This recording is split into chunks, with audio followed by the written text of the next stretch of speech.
Jadi kalau ada di sini pengacara yang mengatakan kalau dilaporkan Hakim Eman Sulaiman seluruh rakyat bergejolak, saya mau lihat gejolak seperti apa itu. Dan saya bersama dengan tim akan melaporkan ke Komisi Yudisial. Kenapa? Karena itu hak saya untuk menilai apakah putusan hakim ini jalan atau tidak. Saya mau lihat sebergejolak apa masyarakat Indonesia. Perbedaan Rasman dan Joko Widodo saat dibully netizen. Saya nggak bisa toleransi ketika saya masih hidup dibilang mati. Ketika muka saya disamakan dengan babi. Ada juga bang dengan babi bang. Ketika saya bicara disamakan dengan monyet. Ketika muka saya disamakan dengan kodok. Maka besok jam 10 pagi saya akan melaporkan 4 akun ke salah satu Polres atau Polda Metro Jaya agar orang-orang yang begini diproses secara hukum, plus 1 orang oknum pengacara. Saya tahu ada yang mengatakan saya ini bodoh, pelongo-pelongo, tidak tahu apa-apa, Fir'aun, tolol. Ya enggak apa-apa. Sebagai pribadi saya menerima saja. Masa Rasman dibilang meninggal dunia bang? Muka saya diganti dengan muka kodok. Dan ada lagi video kemaluan saya dijahit dan dipotong. Apa ini? Ya enggak apa-apa. Sebagai pribadi saya menerima saja. Netizen ribut. Masa Rasman dibilang meninggal dunia bang? Ini netizen yang harus kita dengar. Apakah kita kalah dengan orang yang banyak sementara kita orang intelek? Muka saya diganti dengan muka kodok. Dan ada lagi video kemaluan saya dijahit dan dipotong. Apa ini? Ini Rasman ini kesombongannya harus dilawan teman-teman. Harus kita patahkan. Manusia yang angkuh ini udah cukup. Siapa Rasman? Rasman adalah manusia yang mau melaporkan Hakim Sulaiman. Ada kalanya manusia lebih rendah daripada binatang. Saya tidak mengatakan bahwa Rasman itu binatang dan lebih rendah daripada binatang. Saya hanya ingin menyampaikan bahwa Rasman itu adalah manusia yang sombong dan angkuh. Seakan-akan narasinya semua orang salah, hanya dia yang benar. Ini Rasman ini kesombongannya harus dilawan teman-teman. Harus kita patahkan. Manusia yang angkuh ini udah cukup. Silakan, karena dia itu sedikit-sedikit lapor untuk kepada Pak Hakim Sulaiman. Jangan coba-coba menyentuh beliau. Menyentuh beliau, Anda akan berhadapan dengan rakyat Indonesia. Viral, Rasman ngamuk-ngamuk, marah-marah, mukanya diedit oleh netizen menjadi muka kodok. Dan dikatakan bahwa Rasman telah meninggal dunia oleh para netizen. Akhirnya Rasman terus menyerang Peggy Setiawan dengan serangan tato. Memang apa hubungannya tato dengan pembunuhan Eki dan Vina? Apa pendapat kalian tentang Rasman ini? Silahkan komen di bawah. Rasman Nasution ngamuk sama netizen. Emang netizen bikin apaan sih? Jadi penasaran gua. Netizen ribut. Masa Rasman dibilang meninggal dunia bang? Muka saya diganti dengan muka kodok. Dan ada lagi video kemaluan saya dijahit dan dipotong. Apa ini? Dan setelah gue lihat fakta-faktanya, kali ini memang si Rasman ini bener ya. Bener dan terbukti bahwa netizen membuat itu. Kadang-kadang ente ya netizen suka keterlaluan kalau bikin konten. Masa Rasman yang gantengnya begitu disamain sama kodok? Yang bener aja. Gak sekalian bikin kandangnya lo. Ini lagi, Rasman masih hidup dibilang udah meninggal. Ada-ada aja lu. Kenapa gak bikin tahlilan lo? Ada aja lu.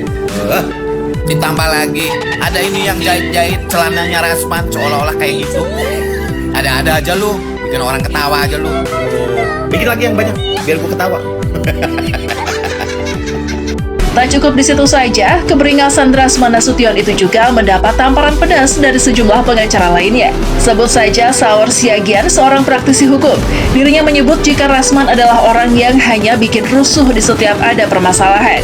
Hal serupa dikatakan oleh pengacara Tony RM yang belakangan seringkali terlibat perdebatan sengit dengan Rasman Nasution.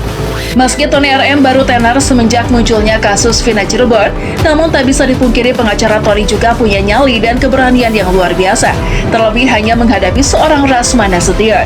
Jika Hakim Eman Sulaiman sampai dilaporkan oleh Rasman, begini kata Tony RM dengan menyuarakan rakyat Indonesia bersatu di belakang Hakim Eman Sulaiman. Yang keroknya ini menurut saya adalah tadi Mas Rianto menyebut. Siapa sebut aja? Iya, saya langsung mulai. Birok Rasmi sudah disebut. Hakim Eman Sulaiman ternyata siapapun itu, kelompok manapun itu, dilaporkan atas keputusannya yang sah secara konstitusi, ya, pasti masyarakat Indonesia pasti bergejolak. Lihatin. Dan dibully Bang Bang Henry. Mohon maaf, saya dengan keluarga sudah rapat dan tim. Saya nggak bisa toleransi ketika saya masih hidup dibilang mati. Ketika muka saya disamakan dengan babi. Ada juga Bang dengan babi Bang. Ketika saya bicara disamakan dengan monyet. Ketika muka saya disamakan dengan kodok.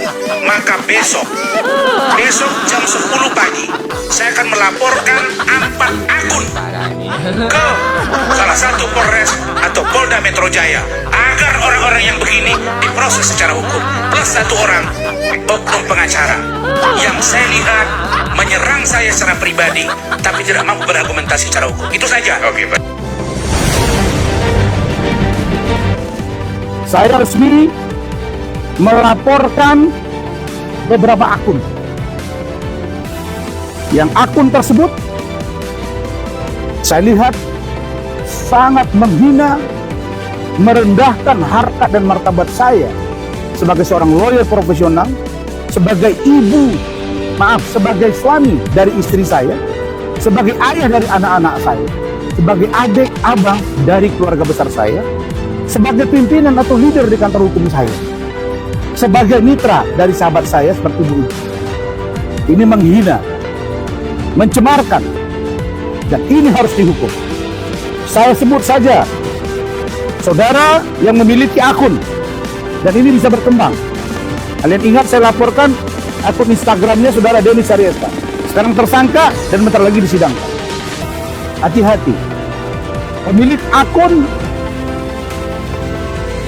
Aji.Saka.99 Akang.ADY95 atau Adai. Kemudian akun ini apa istilahnya? @mamatikmam @brudin K8 Putra Official 35 dan beberapa akun lainnya yang sangat tidak elok memposting korban, disamakan dengan memposting saya, disamakan dengan kera, disamakan dengan kodok, disamakan dengan babi, disamakan dengan anjing, dan berita kematian korban dengan kalimat semoga amal ibadah yang diterima di sisinya dan menjadi penghuni neraka jahanam selamanya. Ini yang dibilang oleh banyak orang, termasuk mantan petinggi Polri. Katanya banyak netizen yang bersuara.